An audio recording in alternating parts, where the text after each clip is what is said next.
Здоров, я Макс.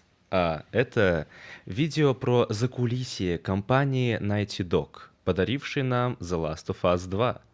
Нас приглашают в закулисье разрабов, и здесь не будет моих комментариев, так что приятного просмотра. Ставь лайк, если нравится такое, и подписывайся.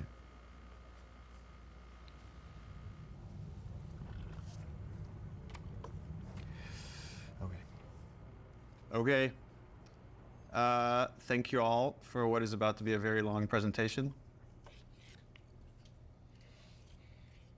So Anthony and I ran some numbers, and to our best guess, The Last of Us Part 2 is 10 to 30% longer than Last of Us Part 1.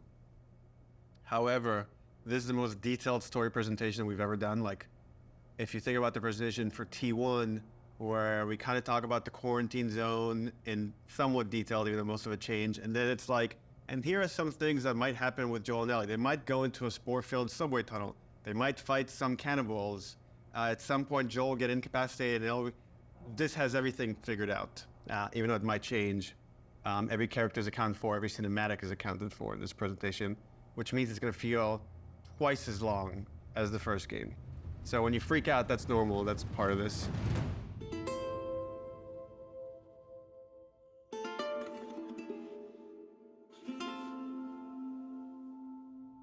Oh, this is about an hour and a half to 2 hours. So hopefully you got your pee break.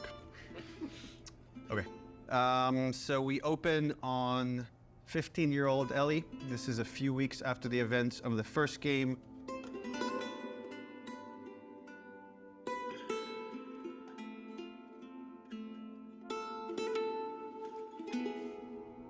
There's a doorway leading down to this basement, and Ellie sees Tommy, and he's just finished climbing out of this basement, and he's hurt bad, and he's rambling about something, needing to go after these people. Ellie's trying to ask him what happened, where's Joel, and he doesn't make any sense to her, and she starts to go downstairs.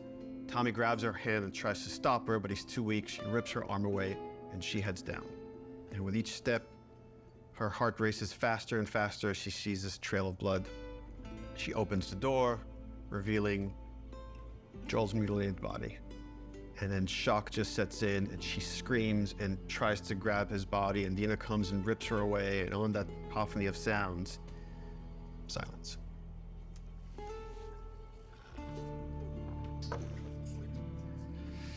Oh, we're just getting started.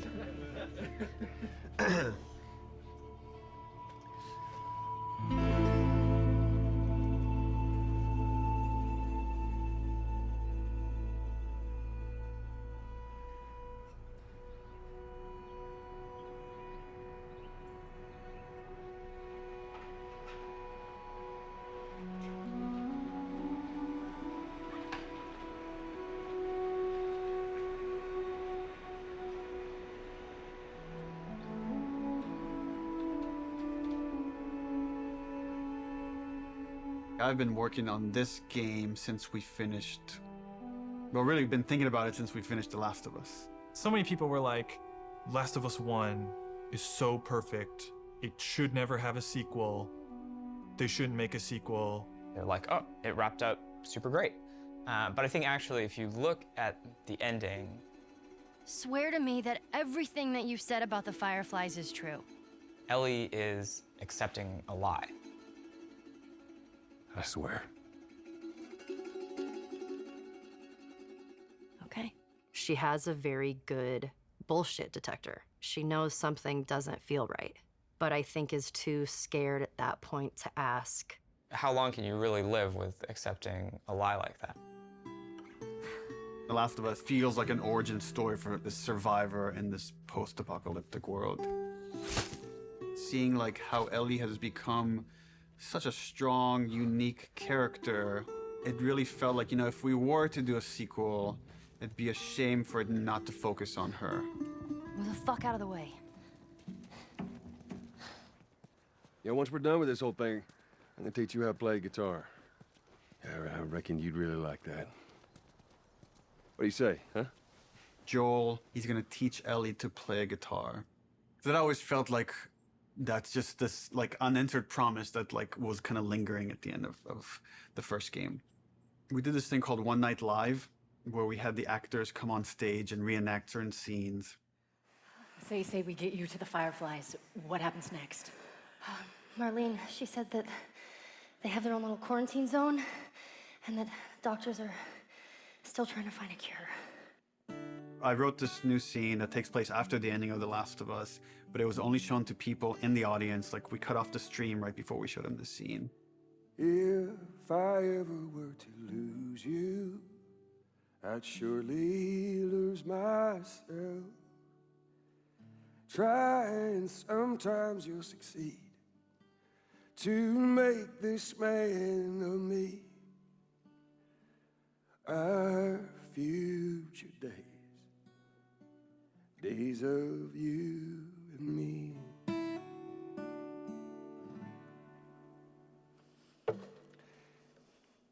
She's yours. No, I don't know the first thing about this. Hey, I promised you I'd teach you how to play. That scene ends with Ellie holding the guitar and playing one note. And that image was so strong in my mind that I'm sure that kind of trickled into this idea of this trailer. So I started working on some concept art, kept fleshing out the story. And as it felt like it was kind of gaining momentum, Uncharted 4 needed all hands on deck. Naughty Dog had always made one game, and as soon as it finishes one game, it works on another. When I started on Uncharted 3, we were starting to experiment then with trying to do 2 teams. After we finished Uncharted 3, I jumped onto Uncharted 4. At some point in time, Uncharted 4 was coming down to the wire, and it's just, we had to shift resources, and pretty much everyone just ended up on Uncharted, trying to finish it up. So I said, okay, before I come on like in full force on Uncharted 4, I just want to capture this trailer. I walk through the valley of the shadow of death, and I fear no evil, because I'm blind to it all.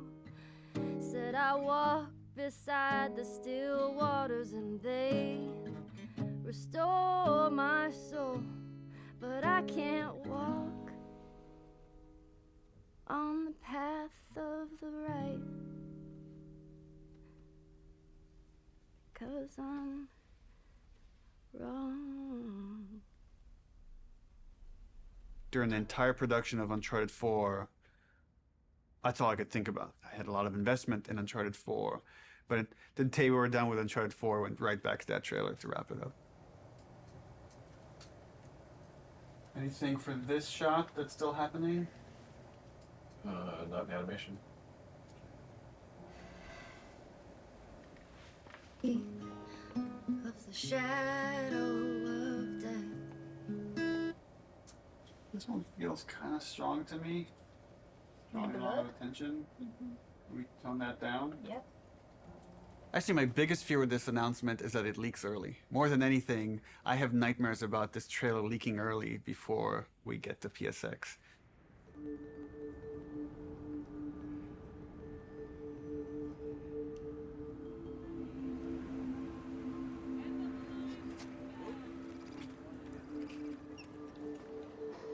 If we're going to surprise people, PSX, the PlayStation Experience, hasn't set itself up yet as a place where big titles get revealed. That's E3.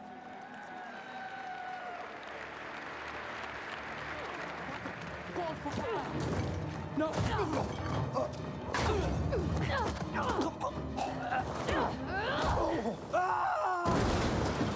We're revealing the Uncharted single-player content at the opening of the show. You're late. I thought you were professional. Oh, you should relax. You'll live longer.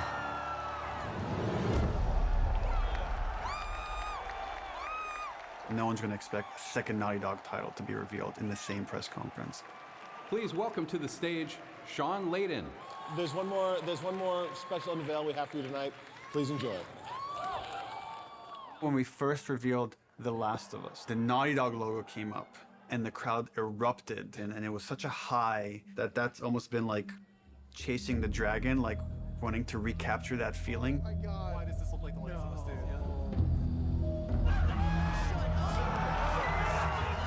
Playing it at this surprising moment, I'm hopeful it will have a similar feel.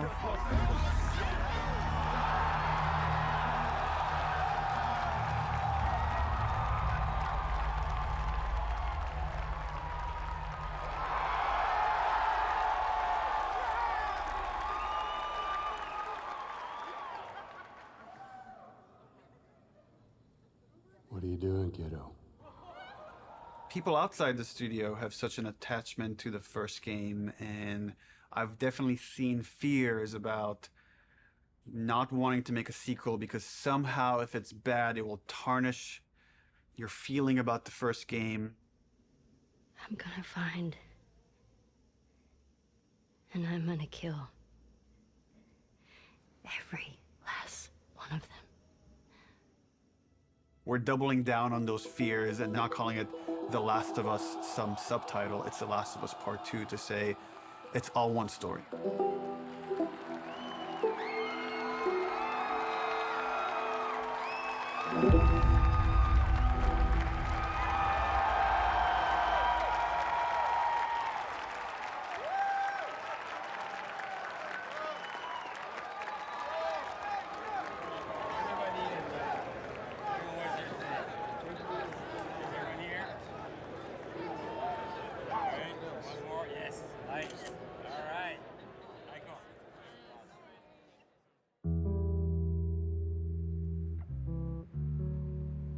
The concept for the sequel had to feel compelling enough, have enough weight that felt like, okay, this is an experience worth creating, worth spending the next 3 years on. I became really intrigued with the idea of the cycle of violence and how like certain events would trigger acts of violence that then would beget more acts of violence. It's almost never satisfying. It never brings the person you love back. And despite you thinking it's going to bring some closure, it doesn't. We just need more empathy. Wouldn't it be awesome if we could create an experience that lets you safely explore those feelings? With that theme, all of a sudden everything fell into place and this outline emerged. The whole catalyst for what starts the second game is Joel killing the doctor.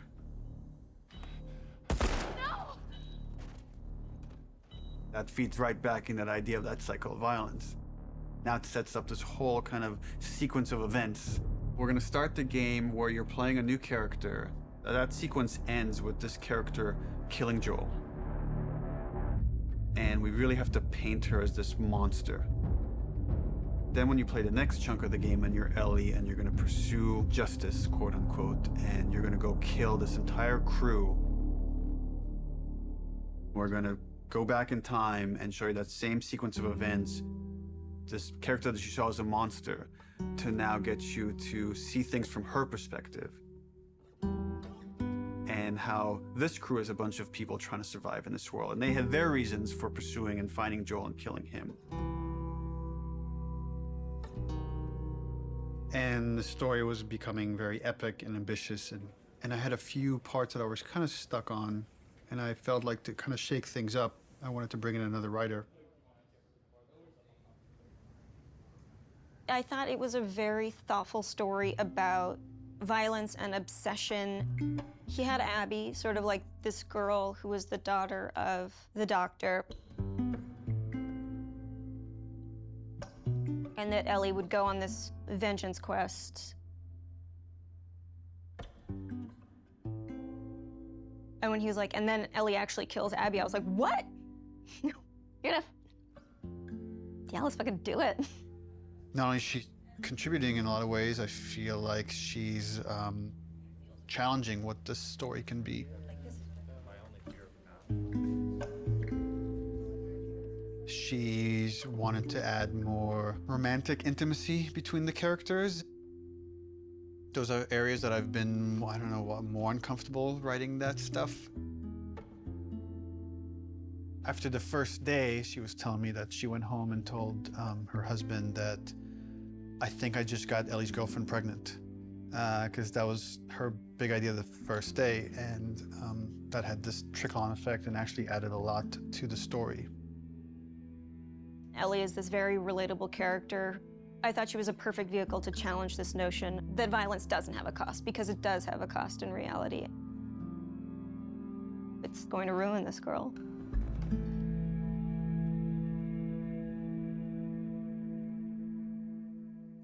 You know, people love Joel and Ellie, and we are about to kill one and make the other one a villain. I was very nervous telling Troy we're going to kill off Joel. In the first game, he was advocating that Joel should die. When I read the ending to part 1, I was like, you're going to piss a lot of people off. Let me go. Marlene is the closest thing to a parent that Ellie has had outside of Joel. You just come after her. A lot of people got hurt, and Marlene would be one of those people. Joel has crossed these moral lines, and therefore he deserves to die, and he thought it might be a more dramatic ending. And I was like, no, you're crazy. But then in the second game, that's why I was thought oh, he would take it pretty easily. He goes, so Joel dies, and he's like, and so this happens, and then and I literally had to stop. I was like, can you give me just a second? Because it literally was as if someone was telling me about how my friend had just died. I think he kind of took it hard. It was like the character meant so much to him.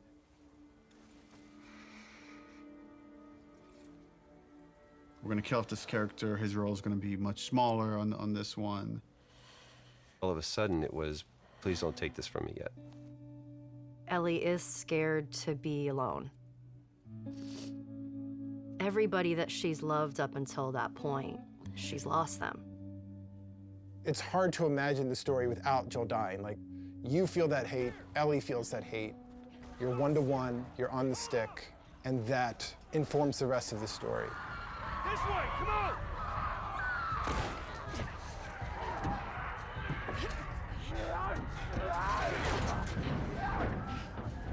You okay? Yeah.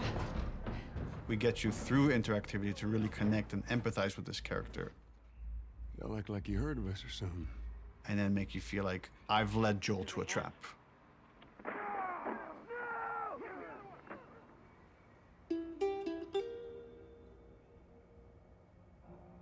When we started out making Last of Us Part 2, Neil actually wanted to be very ambitious about changing the game almost entirely. In the first 4 or 5 months, the game was actually kind of an open world, inspired by Bloodborne.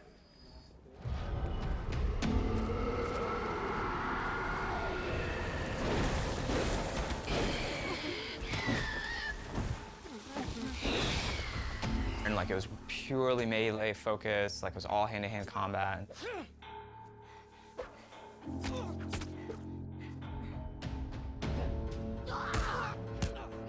It wasn't just the melee combat, we were also looking at sort of layout structure. Bloodborne had a very sort of an open space that sort of kept getting bigger and bigger as you explored.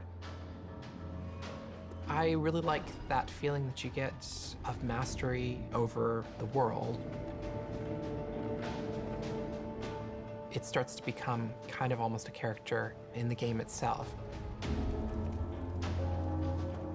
And so that was also something we were looking at. We started out making it as different as humanly possible from the first game as we could, and then kind of dialing it back. The open world thing didn't work with the story that we were trying to tell and stuff.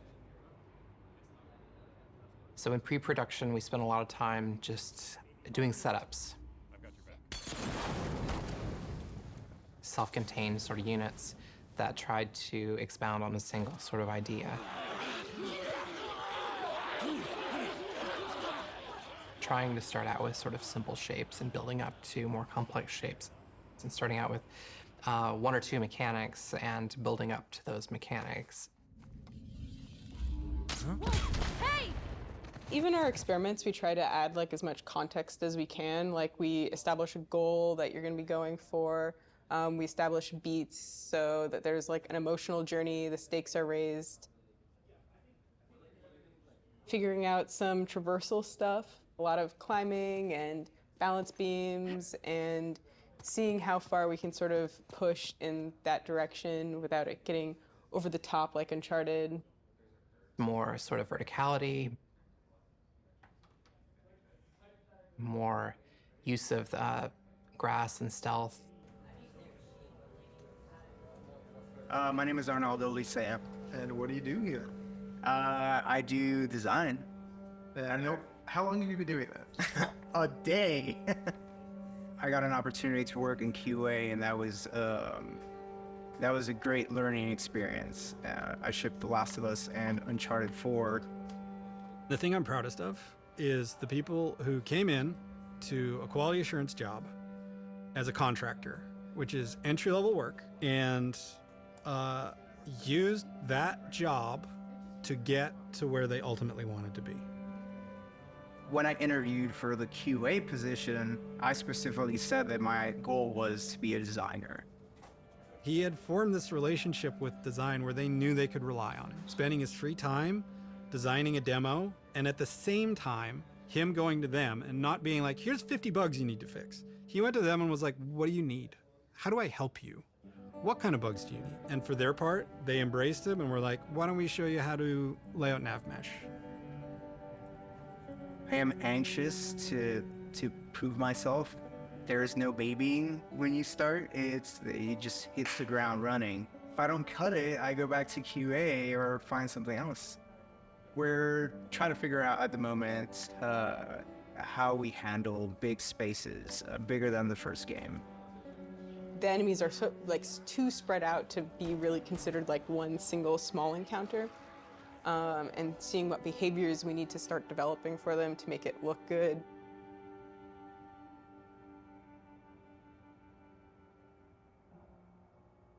The opening of Seattle, that whole section was pretty slow and quite linear in the level design.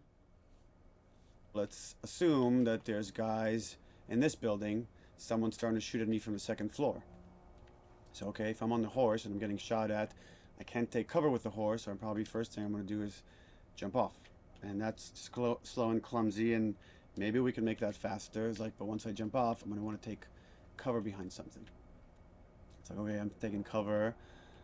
Now what the fuck do I do with this horse? I assume the enemies are going to shoot at it. If they don't, that's kind of weird. Does Dina ride off with the horse to help it stay safe? Well, that sucks, because I'm trying to build a relationship with Dina, and if my partner leaves me, that makes me like her less. I'm like, okay, so Dina has to get off the horse and take cover with me and help me engage with the enemies. Okay, but the horse is still there, so what happens with this horse? Does it ride off on its own in order to protect itself and then come back after? Oh, that feels too intelligent for a horse. That seems a little funny. As soon as there's range combat, the horse kind of makes it fall apart. What if we did this whole sequence on foot? How do I approach this building? Imagine this is more dense with cars and ferns and interesting ways for me to close this distance. Maybe when I get close enough, 2 militia guys come out. I have this little firefight with this front before I could rush forward and go into this building, climb up, and take out the sharpshooter that was harassing me. Really simple, small fight. Now there's tension. Guys can come from anywhere, like from this rooftop, from these windows. And that really inspired us to take some pretty drastic changes as far as the flow, inserting more combat, opening up the layout to give the player more options as far as how they explore the city. You can imagine this as being kind of the hub, with it poking into streets, and I could go into the streets and explore and find those locations, what we're kind of calling dungeons. So that's the plan. Some of these changes are big, but it got us excited. This feels like a true evolution of T1 as far as going more systemic and giving you options. If there's concern, it's about scale, it's about scope, it's about can we actually build this thing? The scope is always bigger than the last game. It always has been. It always will be, probably. But this scope on this game is something pretty extraordinary. Everyone seems to agree that the thing we're building is going to be cool. Once it's done, it's just that it's such a big game. Our games have become more and more ambitious, and the studio has gotten a lot bigger. When I started here, we were 40 people. Now we're over 300. You can't handle that many people with a flat hierarchy. As we grew, we've had to introduce new titles just to control management, control communication, make sure things don't fall through the cracks. We have no producers at Naughty Dog. There's so many talented people here that you can rely on and lean on. It makes the game better. And that's really kind of the secret sauce of Naughty Dog, is how collaborative it is. You find the right people who really want to do the best they can possibly do, and then you kind of give them the resources to try. You're getting what you asked for as a creative person, right? You're kind of getting the freedom to go as far as you can go, but sometimes I think we need to be safe from ourselves a little bit. With The Last of Us 2, there's a real sense of opportunity. This is going to be a much cleaner production than we've done in the past. We're going to get it right this time. This is the first project that has had the proper pre-production period, where we have locked down, for the most part, the story beginning, middle, and end before we started production. That hasn't happened. I don't know if that has ever happened, now that I think about it. It's a very, very messy process, which is, again, why it's a lot of times really difficult to schedule. I think right now we are planning on springtime of 2018. So when springtime 2018 comes around, The Last of Us 2 isn't in stores, you can look back at this and say, well, I guess their plan wasn't exactly set in stone.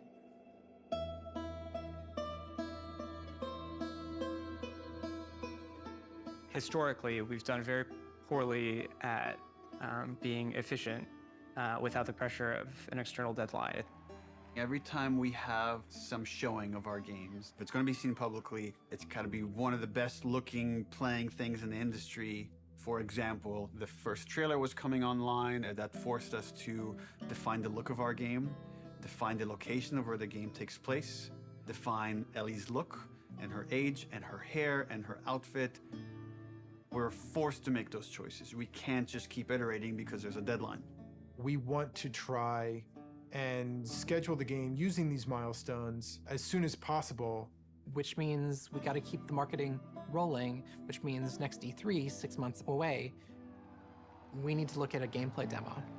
E3, it's always been the biggest and most extravagant showing of the game industry. There's something special about the energy of E3. We need to figure out what the gameplay is, because right now it's just we've got a bunch of like cool prototypes and stuff like that, so it's scary, but we work well under pressure. We're hoping to be really aggressive and show at E3 2017 just to really kick the project into gear as fast as humanly possible. We want to break it up into a roughly 2-minute cinematic, a flashback sequence that will set kind of emotional context for what will then go into a 5-minute gameplay sequence. We want to do this festival within Jackson. Like there'll be like a live band, and we're just seeing people lively having fun. And for the crowd, are you thinking 30 plus people? Frank says we could do a 30 variation. I think we can make that work with 30. Yeah. Dina pulls Ellie onto the dance floor. Ellie's dancing with her, is making all these guys jealous, and then Dina says, "You want to make them really jealous?" And she leans over and kisses her. And on that, we do a hard cut to Ellie in the middle of the woods. So the idea is we shouldn't see any buildings, just woods, water, ankle-deep water rushing underneath her. What about rain? Are we still doing rain? I haven't discussed it with the other guys, but... That demo that we show externally for the very first time is setting the bar for the rest of development. But the problem is we're also working on Uncharted 4 Lost Legacy. So E3 is June 13th, which means probably we want to be done, what, like 2 weeks before that, which is 4.5 months from now. With Lost Legacy shipping at around the same time of E3, there are shared resources between the two projects. Especially sound and particle effects, so they were all on Uncharted. When it comes to the polish phase, both we're polishing this and that thing and SPDLC at the same time. I don't think there's any specific item that needs to be worked on, but I think there's going to be programmer time doing both those things. And there are going to be times when it's like this needs polishing in E3 and this needs polishing in SPDLC, and like we're going to have to compromise at times maybe. We kind of just didn't have it at the forefront of our minds that, yeah, they're frickin' shipping a video game. It's literally the hardest part of making the game is shipping it. And we were trying to ship a demo, the second hardest thing you can do, at the same time, and sharing a lot of their resources. So one thing would be helpful is to find out what are the items that you feel like you're most worried about. Like, let's say rain. We could do this thing without rain. So if that helps you a ton, we can make the decision not to remove rain. It would definitely help. How about wet hair? Well, if she's gonna be swimming, then can't really get around that, right? How about no swimming? Puts on a cap. If her hair. I got like a really clear energy of the meeting, which was how do we shrink it? It was such an impossible task. You can't help but start feeling some doubt, some anxiety about the leadership, not understanding the logic of it. You know, I think like anybody else here, I was definitely ready to roll up my sleeves and figure it out. All right, guys, we're gonna try to keep this pretty short. I guess. So after yesterday's meeting, there were a lot of side conversations, and there was sort of a sentiment about how much work there was to get not only this demo done to ship the Lost Legacy, and it matched up with feelings that we were having. So we started discussing the responsibility of actually attempting this, and started to feel that it was a little bit irresponsible. That if we were to try to meet both these deadlines, we could probably do it, but we would end up doing a lesser job on both projects, both deadlines, than we would if we were doing them individually. And feels like they're both important enough to give them the due attention. So the conclusion that definitely is there is that the demo that was discussed yesterday will not be presented at E3. Yeah. Does it mean that our main point should be just focusing on more shipping before? The Lost Legacy? Yeah. Yeah, definitely. But I mean, we should still try to. We don't, like I said, just want to just completely halt work on this, and all hands on deck on Lost Legacy. The idea is still to finish the demo, just to give us a buffer, so that these two deadlines aren't overlapping. Okay. It's just now we have more time to work on this demo properly without the pressure. Once that meeting happened, it was just like, right, of course. I'm not in the Twilight Zone. It makes sense not to do this. It felt really nice seeing the leadership kind of having the team's back and seeing the logic of the situation in front of them. That's it. Cool. Thanks. Okay, so are you pissed off? Am I pissed off? No. What am I? I guess in one sense it's relieved, because there was concern of whether we could hit the quality that we know we need to hit for both Lost Legacies and for what was going to be our E3 demo. And then on the other hand, it's kind of disappointed, because I was excited to get this demo done and get it out there and get the reaction, but now it's going to have to happen at some other point. What we've decided to do is deliver the demo at around the same time, but that's going to be purely internal, and the demo won't be 100% shippable. Gameplay and design and animation are going to be locked in June. Then we back off, we finish Lost Legacy, and then resources free up to finish the particle effects, the lighting, and the sound. And then we ship just the glossiest, best-looking demo you've ever seen. We burn that to a disc at the beginning of January, and then we don't touch it again, and nobody sees it until E3. It's going to be really interesting to see if we can really, really commit to being done, 5 months, 6 months in advance of E3, and not be tempted to say it could be a little better, let's go back. People are just chatting. I'm writing stuff. And we really just need to have the discipline not to do that. But that then left us as okay, what's our next marketing beat? What are we going to show next from this game? So now we have a new plan where we're going to release a cinematic around PSX time. I think we're going to do it at the Paris Game Show. This seemed like a pretty intriguing scene to introduce Abby. That whole scene is going to be our next marketing beat. And then we're not going to say much about it, about how this fits into the game, where it fits into the game.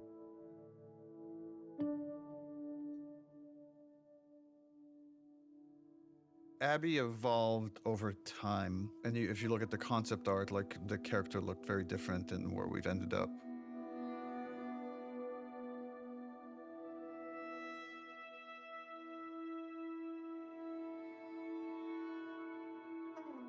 I don't remember at what point we decided to go with someone like really kind of muscular and broad. But I remember once the idea came up, it felt very fresh. Once we sort of nailed down the body of Abby, we played around with different ideas of how we wanted to accentuate her arms or not. And there's something interesting in Abby feeling a lot like Joel.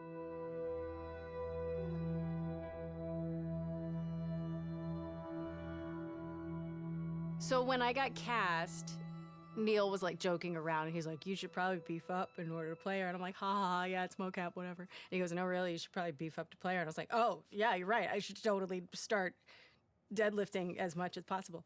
So I did, and I was training like crazy, and then I got pregnant. What are you gonna do? We need to separate her from Ellie. It shouldn't feel like I'm playing a reskinned Ellie, that Abby should, in many ways, look, behave, fight differently.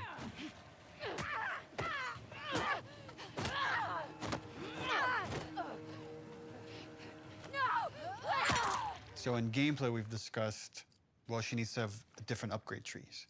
It means we have to make the investment of capturing a whole different moveset for Abby. We can't just remap Ellie's animation onto Abby.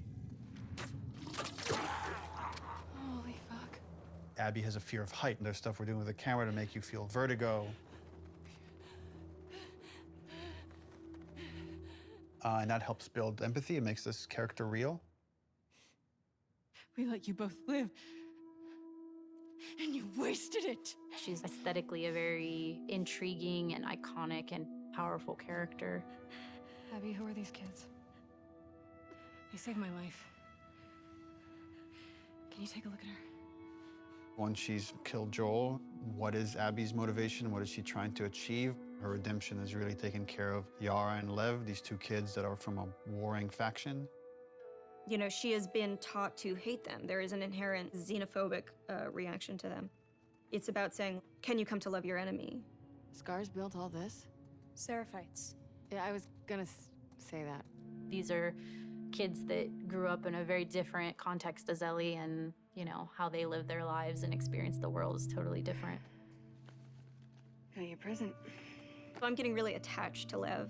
He's been able to keep his head up despite losing so much himself in a world that is so harsh. We're taking too long. Can't move any faster. We won't do your sister any good if we're both dead. I really like his dynamic with Abby. Her having this, like, fucking brassy little sidekick who calls her on her shit in a way that nobody else can. What's going on between you and your friend Owen? Oh my God, Lev, now? It seemed really awkward. Just go. Who understands the sort of sense of being orphaned in the way that a lot of people can't. How long have you two been on the run for? 2 days. What the hell did you do? I shaved my head. They want to kill a little boy because he shaved his head. I am not trans, so it's a very delicate thing to tell a story of an experience that I've not had. And that's something that we want to take seriously. Did you hear what they called me? Yeah. Do you want to ask me about it? Do you want me to ask you about it? No. Okay. It's really about trying to create a multifaceted character who is trans, and that is absolutely an important part of who he is, but also a part of who he is, not the whole of who he is.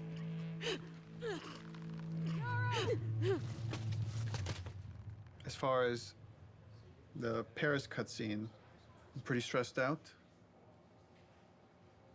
We have 13 days, less than 2 weeks to finish this thing, and there are still some big ticket items.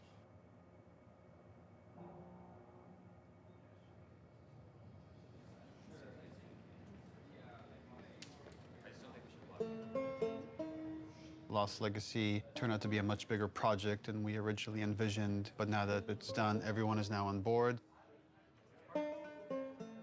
We've got the Greenlight demo done.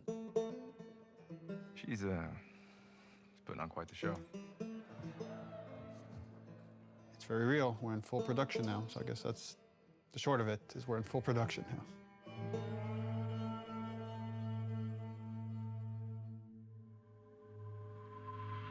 Hey everybody, PlayStation's live at Paris Games Week 2017. We've got a huge show for you starting now.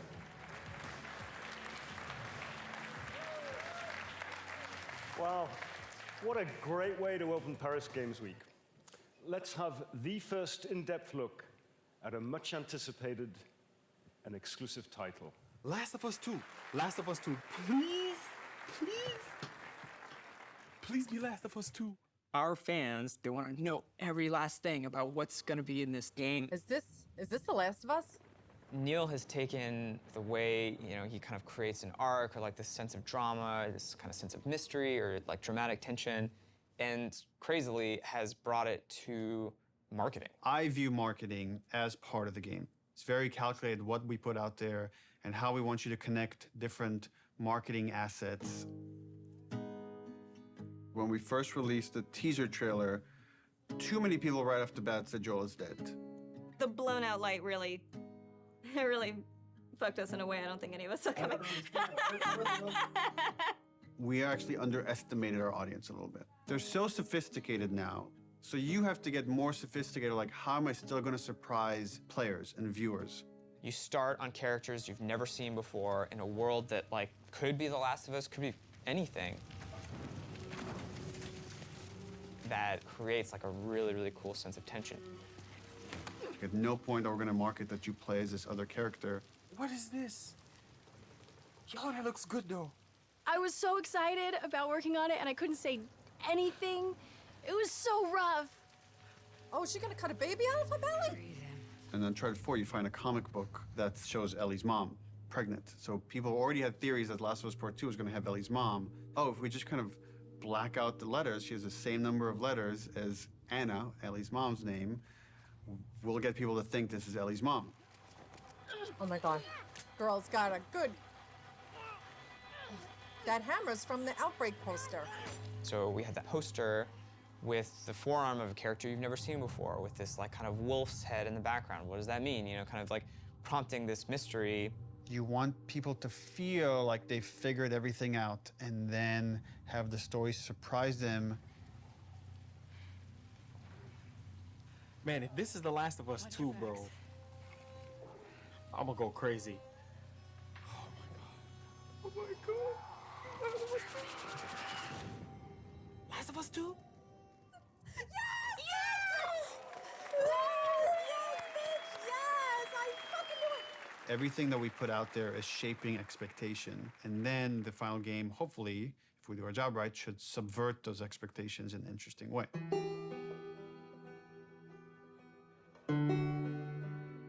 We knew we were pushing boundaries with that cinematic. We are making a violent game. We're not going to shy away from how violent it is. It is part of what we're trying to say. And I thought it was a great discussion initially about what is the appropriate level of violence. When is something so violent that it just turns you off where you just don't want to experience it at all? I liked that they were wrestling with those things.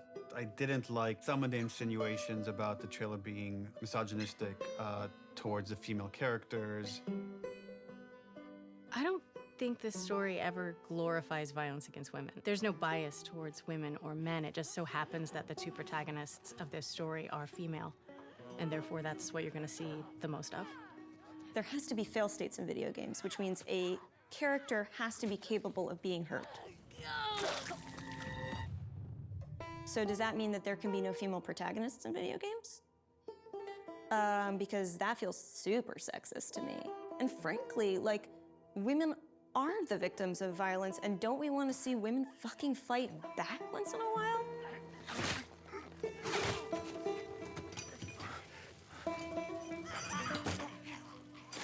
That character, her hand getting hurt, it has consequences for hours of gameplay to come.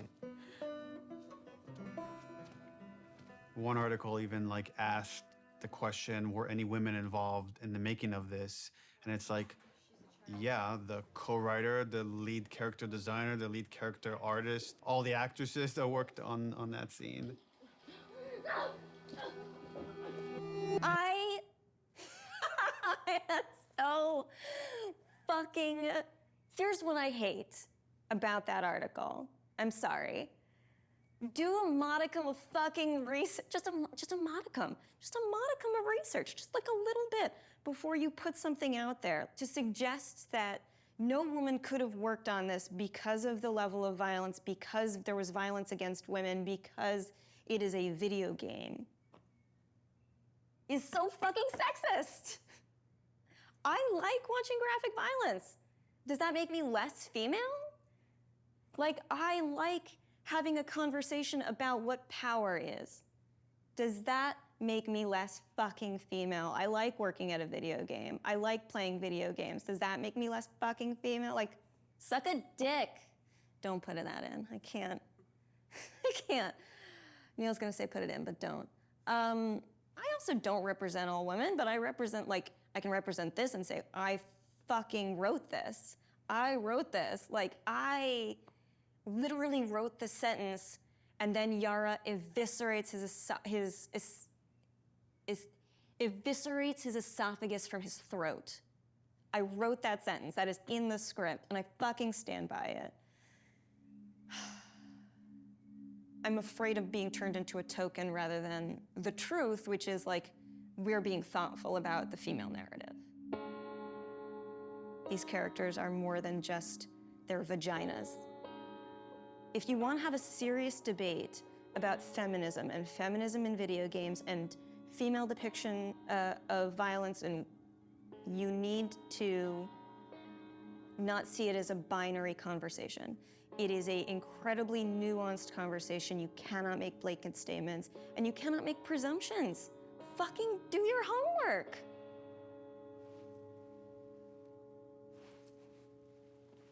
I'm right here. I'm tweeting.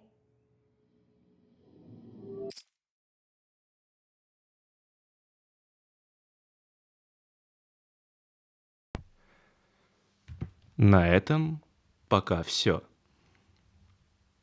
Если нравится такой контент, ты знаешь, что делать. Ну, а второе видео не заставит себя долго ждать. На этом все. Пока.